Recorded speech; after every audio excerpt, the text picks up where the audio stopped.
Assalamualaikum warahmatullahi wabarakatuh. Halo everyone, perkenalkan nama saya Dwi Suci Susilawati, NIM 22373056. Saya merupakan mahasiswa program studi pendidikan guru pendidikan anak usia dini di Universitas Muhammadiyah Kendari. Di video ini saya akan membahas salah satu topik penting yang ada pada mata kuliah metode penelitian pendidikan. Nah, mata kuliah ini diampuh oleh dosen pengampuh yaitu Pak Roni Amaludin SPD MPD. Pada kesempatan kali ini saya akan membahas materi yang berjudul pendekatan penelitian pendidikan. Yuk sama-sama kita dengarkan. Baiklah, sebelum kita lanjut ke materi yang lebih dalam dan lebih kompleks, kita harus tahu dulu nih, apa sih itu pendekatan penelitian pendidikan?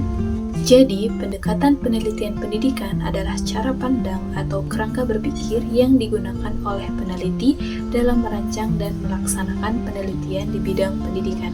Pendekatan ini sangat penting karena menentukan bagaimana suatu masalah pendidikan diidentifikasi, bagaimana data dikumpulkan, dianalisis, dan bagaimana hasil penelitian diinterpretasikan. Dalam penelitian pendidikan ada 4 pendekatan utama. Yang pertama, pendekatan kualitatif, kedua pendekatan kuantitatif, ketiga pendekatan kombinasi atau mixed methods, dan yang terakhir penelitian research and development atau biasa disebut R&D. Yuk kita bahas satu persatu. Pendekatan pertama adalah penelitian kualitatif. Penelitian ini menggunakan kata-kata atau narasi untuk menggambarkan dan menjelaskan makna dari suatu fenomena, gejala atau situasi sosial tertentu. Dalam pendekatan ini, peneliti menjadi instrumen utama. Artinya, peneliti harus aktif memaknai dan menginterpretasikan data yang diperoleh dari lapangan. Karena itu, pemahaman teori sangat dibutuhkan agar bisa menganalisis perbedaan antara konsep dan kenyataan. Teknik pengumpulan datanya itu meliputi observasi, wawancara, dokumentasi. Nah, pastinya akan ada kelebihannya. Yang pertama, mampu menggambarkan realistis secara detail dan mendalam. Kedua, lebih fleksibel dan menyesuaikan dengan kondisi lapangan. Yang ketiga, menggunakan bahasa sehari-hari partisipan. Pasti akan ada kekurangannya nih. Kekurangan yang pertama itu hasil penelitian sulit diverifikasi secara objektif. Yang kedua, memerlukan waktu dan biaya yang tidak sedikit. Dan yang ketiga, membutuhkan keterampilan analisis yang tinggi. Selanjutnya adalah penelitian kuantitatif. Menurut Creswell, penelitian kuantitatif adalah upaya sistematis untuk menyelidiki masalah dengan cara mengukur variabel, menggunakan angka, dan kemudian dianalisis secara statistik.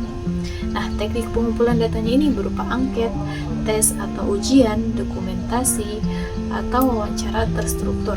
Nah, kelebihannya yang pertama, hasil bisa digeneralisasi, kedua, analisis lebih akurat dan objektif, dan yang ketiga, variabelnya jelas dan terstruktur. Nah, kekurangannya terkadang tidak sesuai dengan kenyataan karena terlalu bergantung pada asumsi, dan yang kedua, tidak cocok untuk jumlah sampel kecil. Yang ketiga, kurang menggali konteks sosial dan budaya. Nah, pendekatan yang ketiga adalah pendekatan campuran atau mixed methods. Nah, pendekatan ini merupakan gabungan dari pendekatan kualitatif dan kuantitatif. Tujuannya agar hasil penelitian lebih lengkap dan komprehensif. Teknik pengumpulan datanya berupa gabungan dari metode kuantitatif dan kualitatif, seperti observasi, wawancara, angket, dokumentasi, dan lain-lain secara bersamaan. Nah, kelebihannya apa sih? Yang pertama, menyediakan alternatif jawaban yang lebih luas, dan yang kedua, data lebih komprehensif, dan yang ketiga, kesimpulan lebih akurat karena diperoleh dari 2 pendekatan sekaligus.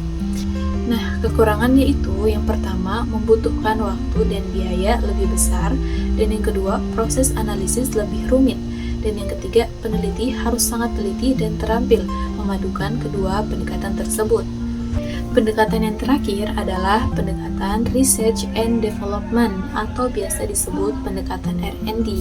Nah, pendekatan ini bertujuan untuk mengembangkan atau menciptakan suatu produk baru, misalnya media pembelajaran, modul atau aplikasi pendidikan, lalu diuji keefektifannya. teknik pengumpulan datanya seperti apa? Yang pertama, observasi, wawancara, angket, studi dokumentasi, dan uji produk. Nah, kelebihannya ini apa? Yang pertama, menghasilkan produk nyata dan aplikatif. Dan yang kedua, bisa langsung diterapkan di dunia pendidikan. Dan yang ketiga, meningkatkan kualitas pembelajaran secara langsung. Nah, apa sih kekurangannya? Yang pertama, membutuhkan waktu dan biaya yang besar. Dan yang kedua, prosesnya panjang dan bertahap. Dan yang ketiga, membutuhkan kemampuan desain dan evaluasi yang baik. Nah, itu tadi penjelasan singkat mengenai berbagai pendekatan dalam penelitian pendidikan. Setiap pendekatan punya kelebihan dan kekurangan masing-masing, dan penggunaannya harus disesuaikan dengan tujuan dan jenis masalah penelitian yang sedang kita kaji. Semoga penjelasan ini bermanfaat ya. Terima kasih karena sudah mau menonton hingga akhir. Billahi fisabilillah fastabiqul khairat. Wassalamualaikum warahmatullahi wabarakatuh.